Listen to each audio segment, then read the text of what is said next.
एक दौर दराज के गांव में रहमत नामी एक गरीब किसान रहता था। वो सुबह सवेरे उठता, दिन भर मेहनत करता, मगर बेमुश्किल ही अपने खानदान का पीठ पाल पाता। उसके पास सिर्फ एक हाथ का पतला था।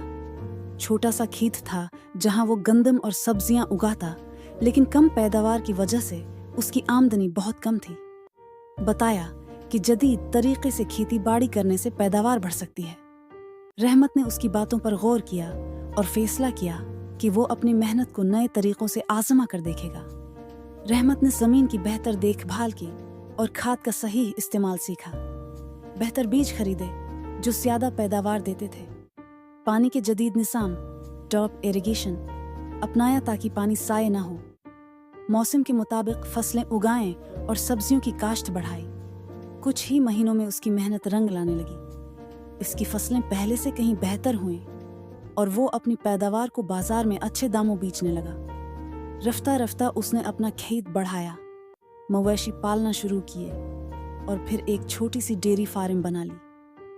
रहमत की मेहनत और लगन ने उसे गांव का सबसे कामयाब किसान बना दिया। वो न सिर्फ अपने खानदान को आराम से पालने लगा, बल्कि दूसरे किसानों को भी तरबियत देने लगा।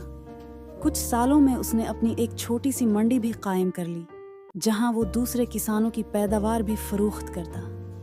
आखिरकार गुर्बत से अमीरी तक के इस सफ़र में रहमत की मेहनत, सब्र और हिम्मत ने उसे कामयाब बनाया। लोग उसे कामयाब किसान रहमत कहने लगे और उसकी कहानी हर जगह एक मिसाल बन गई। सबक मेहनत, लगन और नए तरीके अपनाने से हर मुश्किल पर काबू पाया जा सकता है।